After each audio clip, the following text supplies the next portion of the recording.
Werewolves. Today's images of these man-turned-wolf monsters mostly came from the make-believe world of Hollywood. But the ancient Greeks and Romans believed werewolves actually existed and were absolutely deadly. Shockingly, in the 16th century, 30,000 people in France were accused of being werewolves. As we go in search of history, we'll discover the beliefs, fears, and hysteria that surround legends of the werewolves. People have always had a macabre fascination with what terrifies them most. Whether it's real-life savagery of serial killers like Jeffrey Dahmer, or imagined monsters like Frankenstein and Dracula, humans are irresistibly drawn to these horrifying subjects. One of the most ancient and enduring is the werewolf. There were werewolf stories as far back as you find recorded stories. And in all countries, in Greece, in Middle Europe, in Asia, they're everywhere. At the dawn of civilization, there was little that separated man from beast.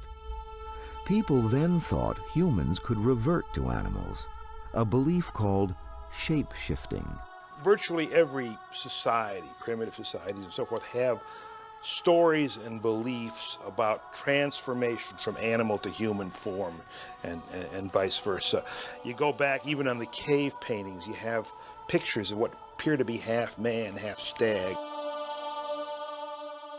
All civilization has probably been a story of, keeping certain impulses and emotions and urges in check, and most of these are the more primitive instincts, the animal instincts.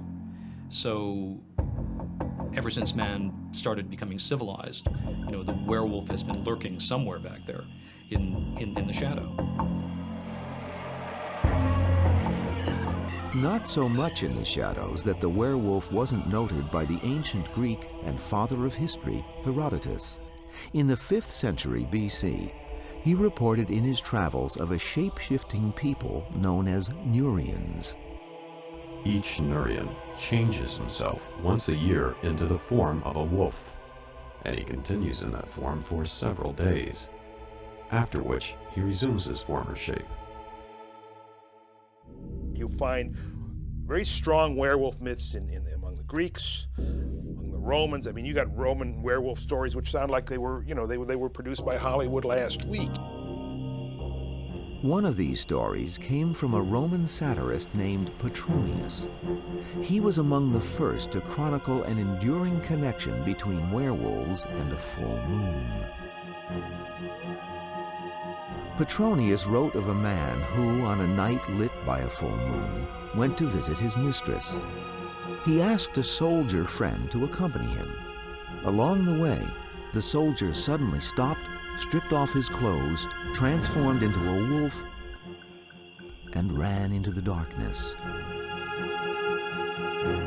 The full moon really does have a connection with genuine werewolf lore, because there is a belief that somehow the full moon creates madness in people, lunacy, moon. So the full moon and the transformation from man to beast is a natural, magical connection. Arriving at his mistress's home, the man learned that a servant had fought off a wolf with a sword, wounding it in the neck. The next day, the man discovered the soldier in his barracks, dying of a sword wound to his neck. These were stories that were widely told and widely believed, that if you were wounded as a wolf, you transformed back into human form, but the wound stayed with you. An even more horrifying account of a werewolf came from the Roman poet Ovid. Writing in the 1st century, he told of an ancient Greek king named Lycaon, whose cruelty was so notorious that the king of the gods, Jupiter himself, paid him a visit. But Lycaon refused to believe his visitor was a god and tested him by serving a sumptuous feast in which he had secretly mixed human flesh. Cannibalism, even among the ancient Greeks, was a no-no. I mean, that was a real taboo. To put a cannibal meal before a god was a tremendous offense. Jupiter instantly detected the tainted food. Furious, he turned Lycaon into a wolf so he could pursue his penchant for human flesh in a more suitable form. From the name of King Lycaon comes the word lycanthrope, meaning one who transforms into a wolf. This story has had a profound effect upon our understanding of werewolves, because here, right at the very beginning, was a recognition that the whole idea of werewolfism was related to those aspects of the human being that were opposed to civilization and civilized society. During the Middle Ages, the belief that humans transform into animal predators was prevalent around the world and was by no means limited to wolves. In Lapland, there were were-reindeer. In South America, were-opossums. And in Japan, were-wildcats. What we're talking about is a phenomena where people believe they or some of their neighbors can change into an animal. That animal is the predominant predator of the area.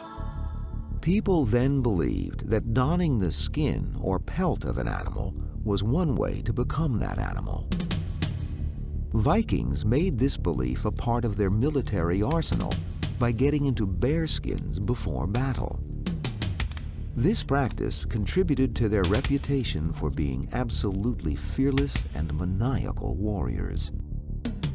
They were called barsark, a term that survives today as the word berserk. What the word really means in the ancient language is the men in bear shirts. What the berserkers would do is they put on these bearskin shirts and feel that they had been in some way magically imbued with the courage, the strength, the ferocity of a bear. They were very much feared, and they were known to be completely out of, they were out of control. They were no longer human. Throughout medieval Europe, however, it was the wolf that was most feared. As the largest carnivore in the area, it was thought to be the most dangerous predator people might encounter. Montague Summers, a 19th century authority on occultism and the supernatural, aptly described what the wolf meant to medieval Europeans. The distinctive features of the wolf are unbridled cruelty, bestial ferocity, and ravening hunger. He has something of the demon of hell. He's the symbol of night and winter, of stress and storm, the dark and mysterious harbinger of death.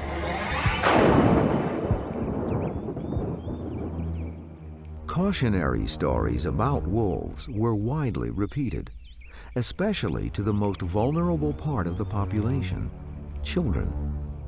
One of the most famous of these is Little Red Riding Hood.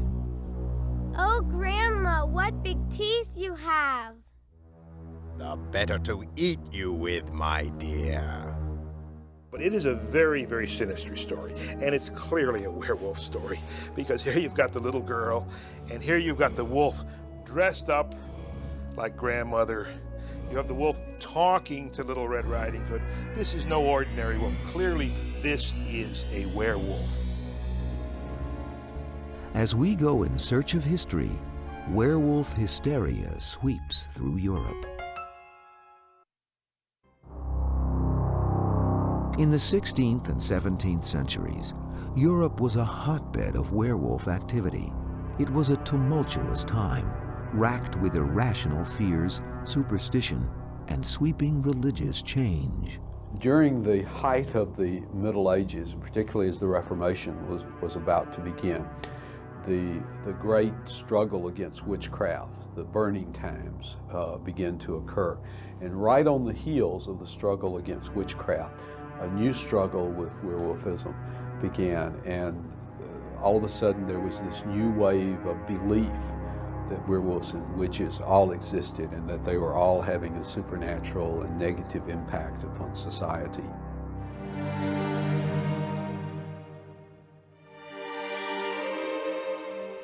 The panic surrounding werewolves grew from witchcraft hysteria. From 1300 to 1700, thousands of people were brought to trial on charges of witchcraft. The accusations, human sacrifice, cannibalism, and sexual license, came primarily from peasants, and the accused were almost exclusively peasants as well.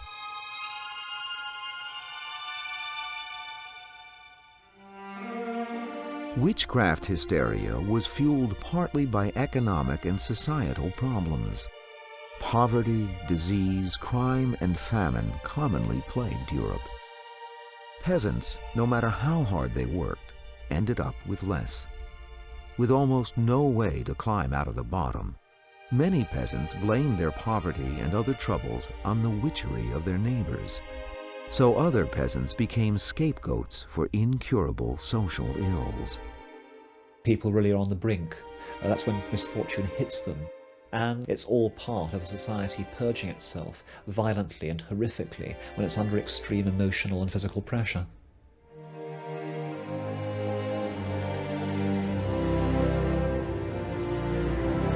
Witch fears were also fueled by religion. Then the Catholic Church was the dominant force in people's lives. It dictated behavior and provided explanations for phenomena people didn't understand. According to church doctrine, Satan intended to destroy Christian civilization and required hordes of disciples, witches, to do so. Sorcery was viewed as treason, an attempt to overthrow the church. It's the time when Christendom splits in half as never before, when Protestantism appears, and suddenly it looks as if Lucifer's legions are pouring out. This is an all-out struggle.